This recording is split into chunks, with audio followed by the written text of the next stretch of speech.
Hi and welcome to WarHQ. My name is Lucius. In today's episode, what we've got for you is rosters within Kill Team. So it's a very specific topic. And what I'm trying to aim to do today is for new players and old players, if you want to just brush up on what you do. I get a lot of questions online about roster builds because I do a lot of those kind of videos and the best ways to do them and all those kind of things. So what I thought today I'd compile some information that you'd need to know as a new player, or maybe it's your first tournament that you're going to and you want to know what can I do to make the best competitive roster that I could possibly bring, or at least make it decent, or better than just whacking your 5 Harlequins in and that's all you've got on your roster. Let's have a think about it today. And what I'm going to go through is what they are. So what is a roster? Basically, how do they work in Kill Team? What can you do with them, etc. The competitive considerations you're going to have to know for bringing a roster to a competition. Design considerations, so things you're going to have to, like elements of the roster that you're going to have to think about when you build, particularly when you're going to go on and build Battleforge kill teams from that, what you need to know. And then some list tailoring as well, so some pretty specific information on what kind of opponents you might face and what kind of common tailoring issues you're going to have. So make sure that your roster has those elements within it. So if you're interested in that, first thing I'd like you to do is please press subscribe. We'd love to have you as part of our community here at WarHQ. Thank you so much for all those people that have been subscribing lately. We do really appreciate it. Like, comment, all those things. If you've got questions below, please let me know. But let's get started. Now, what makes Kill Team a competitive game, or maybe slightly more competitive than some of the other Games Workshop products, is the use of rosters. So for those that don't know what a roster is with the Kill Team, maybe you've just picked up the game and you've been playing a few sample sort of missions and stuff. A roster for matched play, so matched play is fairly evenly sort of paired or competitive play is what you're going for. Then you need to know what rosters are. So the manual itself has this to say about it. For a match play game, you need to create a command roster of up to 20 models available to you, all of which must share the faction keyword. Okay, so once the mission has been determined, you can then choose a Battleforge kill team from the models on your command roster. So what that's actually saying is that you have up to 20 models or 20 warriors that you can choose to use. Okay, for any mission or any battle that you play within a competition. So a Battleforged kill team, what they discuss here, Battleforged kill team is basically that team that you choose from those 20 models. Now that is going to be limited to the same things as you normally would be limited to. So obviously you've got to know what points you're playing. So you're either playing 100 points or 125. They seem to be the two current mainstays. Depending on where you live and what competition you're going to, unless you're playing commanders or something, you may be playing 200 points, but beyond that, it's usually 100 or 125. 100 points is standard still, but 125 is being used internationally from here at least quite a lot and seeing success. Now, with your Battleforge kill team, this is available on page 62 of your core rules book, so I won't go through it a lot. But just remember, you've got to meet all of those criteria for your Battleforge kill team, and that'll play into effect when you come to creating your command roster, because you will be able to say have multiples of specialists within your command roster, but when you actually take them as a Battleforge kill team, you can only have one of those specialists. So it's things like that. You might have multiple leaders. You might use them for different lists. So we'll go to that through that coming up now. But basically, that's what a command roster is. Now, let's have a look at some of the competitive considerations you're going to have for your command roster within Kill Team. So first one that comes to mind is that you need to usually, if you're going to go to a tournament, then you usually have to either submit your command roster before you get there or on the morning of the tournament. So when you arrive to the tournament, sometimes it's good enough just to give it to the TOs there. So that gives them time to have a look through. If there's any errors or anything like that, they'll pick you up on it. But it is important to remember that once you have submitted that roster, then you can't change it for that tournament. That's what you've got. It's set in stone. Those 20 models that you've chosen are what you've got. So you can't just suddenly change a specialism or something to make something different or change a warrior type. Not on. So that's why this needs to be done prior to a competition or a tournament going to them. You really need to have this under wraps. But beyond competition situations, so say you're just, you're wanting to practice with this, you may be doing a campaign or something with your friends. what you need to do is you need to, before each of the individual missions or battles that you play within that campaign, you need to supply a copy of your command roster to your opponent. So this won't tell them exactly what you're going to be taking, but it does give them an idea of what kind of troops that you've chosen that they could potentially come across. So then they're going to have to develop a strategy and choose a battle-hardened Forge team based on what they think you're going to take. And that's what makes Kill Team very competitive. Now, what kind of things are you going to have to consider when you make your command roster? I'm going to go through the main points that I think. If I've missed any, please let me know down below. Now, with specialists and leaders, they have a set number when you actually have a Battleforge kill team on the board when you're playing. You can only have one leader maximum. You can only have up to 3 specialists maximum and no doubles. So it's important to remember with your command roster that you don't have those restrictions. So, for example, a really good example of this: say you want to take 2 specialists, say they were snipers, and there was 2 different heavy weapon variants you wanted.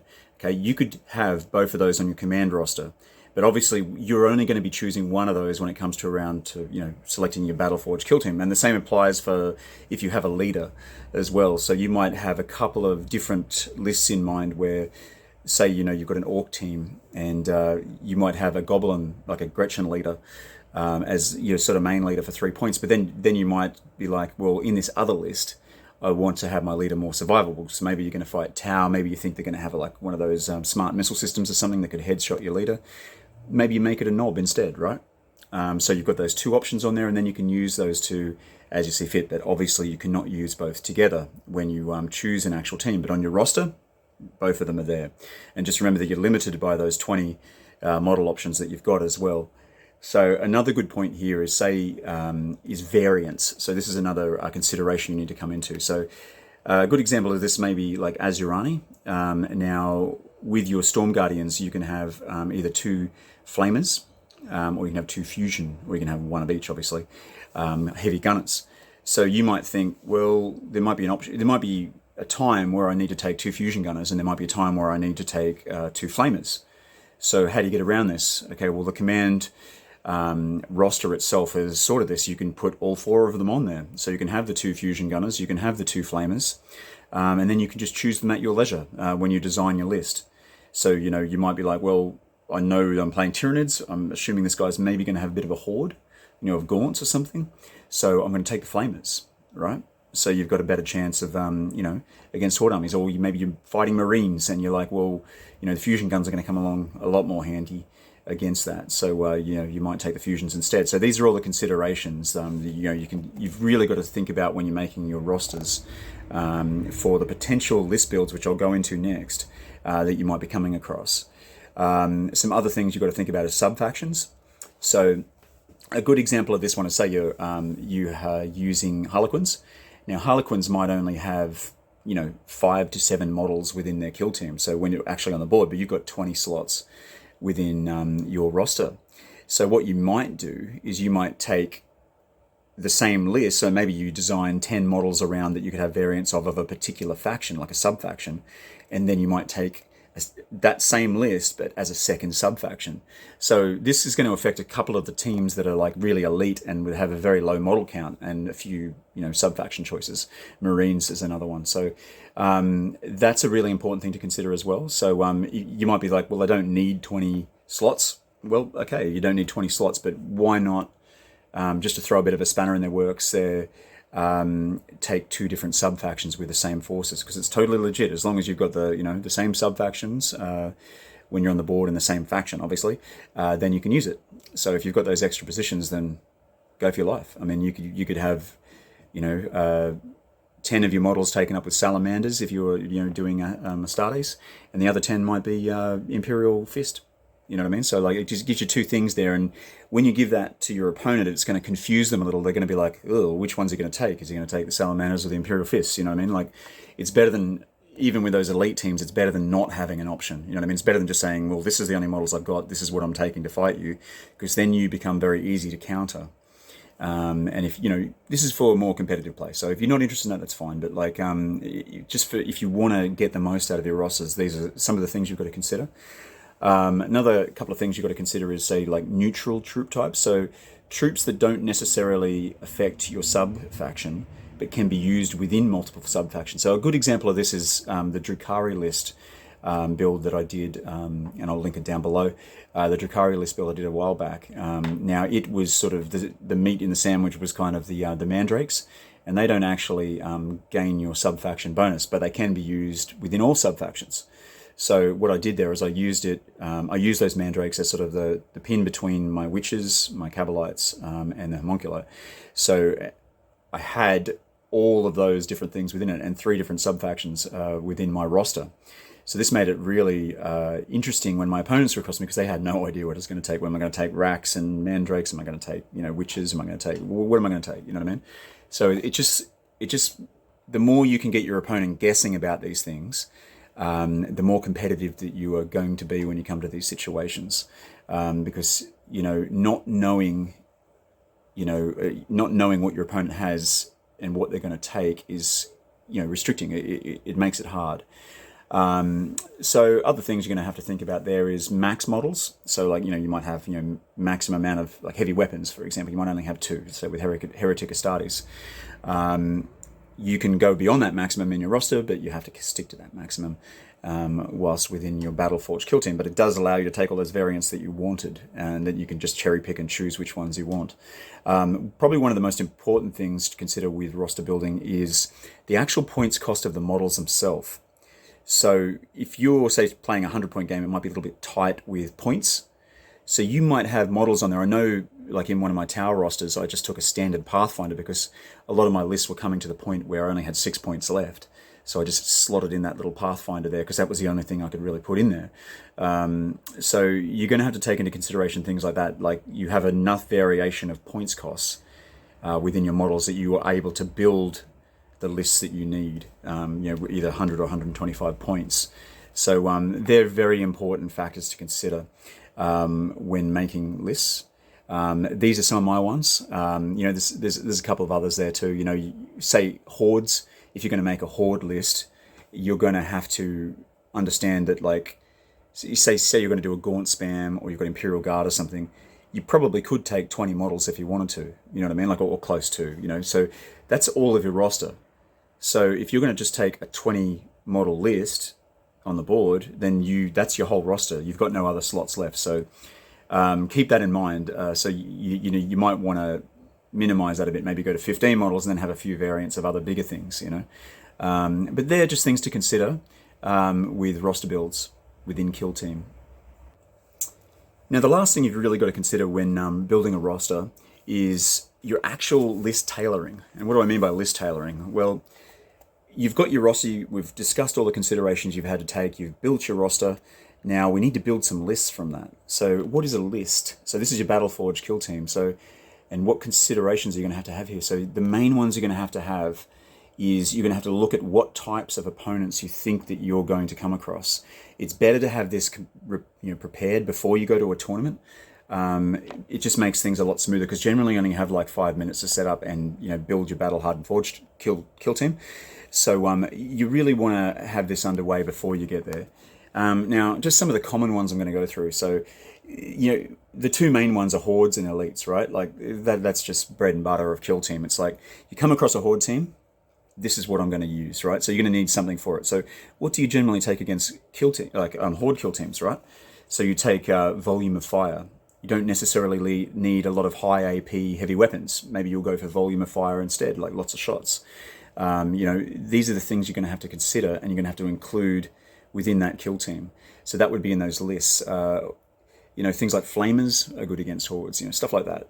The opposite of that is your elite kill teams with maybe like 5 to 7 models, maybe Grey Knights or something, or Astartes. What are you going to take against that? So it's going to be the opposite of what you just did before, isn't it? It's going to be the more high damage, high AP weapons, like heavy weapons and close combat weapons. You're going to be trying to evaporate those elite models, with one weapon if you can, and not so much rely on, just pure volume of fire and attacks and overwhelming them with, viral bodies, So they're things to consider with hordes and elites. And they're really, you really need an answer for both of those things, and they're very generic. Like, you're not saying, I'm fighting an orc horde or I'm fighting a Tyranid horde. You're just saying hordes in general. I think this list is going to work pretty well for it. Another thing you're going to have to consider is how do you build, like, with the command roster you have, what's a really fast option? Like, if I want to have a lot of mobility and speed, maybe you're doing a mission which has some really far out objectives and things like that, and you want to be able to get to it. Maybe you're going to need some options for that. Maybe you're going to, in that list variant, you're going to have like a veteran specialist, you know what I mean? So you can do advanced moves. Maybe you're going to, if you're an orc player, you're going to have like 3 commandos or something that you can drop in behind enemy lines, you know what I mean? Like, you can sort of hot drop them onto an objective or something. You're going to need answers like this, if you're going to try and develop like a fast team, and just something that can hold objectives. So like, and you're going to need numbers with that as well. So that's another one of the sort of primary options you're going to have to consider with list builds. Now, probably the main one, and if you want to get very specific, you're going to tailor your list to a specific faction. So you're going to say, and you're going to have to be quite, well learned, I guess, within Kill Team and the various factions that exist. But you might know within your local competitive scene that maybe a lot of people play, Tyranids or something. A lot of Tyranid players. I know within my first competition there was heaps of Tyranid players. It's probably about 3 or 4. I didn't know that at the time. It was a bit of a trial by fire, but you might know that. And you might think, well, what are Tyranids? Like, what do they do? Okay, well, you've got, your big bugs that are really powerful, lots of wounds. You know what I mean? They've got a big horde potential with all the gaunts and spam that they can use. They're very fast. Kraken makes them just super easy to get into your back line and to control objectives and get there very fast and quickly. Their weaknesses, they're very easy to kill. They usually have low saving throws. So you can splat them quite easy. So anything with like good volume of fire and stuff is going to work. So like, your general horde killer list might work against this, but you might look at his your opponent's roster and you might think, wow, this guy's got a lot of real big bugs and stuff. So you might want to go more your elite option. So with more heavy, more multiple damage weapons and stuff. So it really depends, like, think of the faction that you're going to fight. Think of the roster that you have and what particular models out of that are going to really benefit you. You know what I mean? Probably something else you're going to want to consider with your list tailoring is your break point. And do you have enough models within each of your individual lists, or are you going to specifically tailor a list just based around bodies? And what I mean by bodies is just maximum amount of wounds and bodies on the table so that you can absorb as much damage as you think you can, because maybe you just need to, maybe you think you're not going to really win in a toe-to-toe battle against the enemy, but what you do think you might be able to do is hold the objectives, swamp the objectives and deny them, I guess, from getting to you. So that is another list variant which I'd really consider if I were you guys. Just having those bodies and wounds there can really make a big difference. Example of this is if you've got, say, something like Death Guard, you've got your Poxwalkers and you've got your Plague Marines. Now, Poxwalkers are very cheap, Plague Marines are very expensive. Finding a balance between those so that your break point is quite high, so maybe to a point where you can nearly lose all of your Plague Marines, if you had to, and you still wouldn't break. And even if you were just using those and Pox were just sitting there gathering objectives and stuff like that, that could be a very good way to play and a good list variant as well. So there you have my take on rosters within Kill Team. Hopefully you've got a little bit of a better perspective on what rosters are, what you have to do with them, how to tailor to opponents and things like that. So when you do go to a competition, you might be a little bit better prepared. It really is, it's one of these things that it's up to you how much effort you put into it. You might just have, your roster build with maybe 3 or 4 variants that you've got decided before the thing, and then you might just be one of these people who likes to wing it on the day and have your roster and then just choose from amongst the warriors you have. But it's really one of those things you can just go to town with. Like, you want to have a faction, list for every single faction in Kill Team, go for your life. It's really up to you. I hope you've enjoyed this. I hope it's given you some clarity. If you're a new player, welcome. I hope you really like Kill Team, and I hope that we see you in the competitive scene soon. Don't be afraid of it. Most people are very welcoming and accommodating. Don't feel like you need to know every rule. I mean, in my first tournament, I made quite a few errors and was picked up on, and that's fine. It's just part of learning. It's part of the process. So, yeah, thank you for your time. Please like, comment, subscribe, all those things. I'm Lucius. This is WarHQ, and I'm signing out.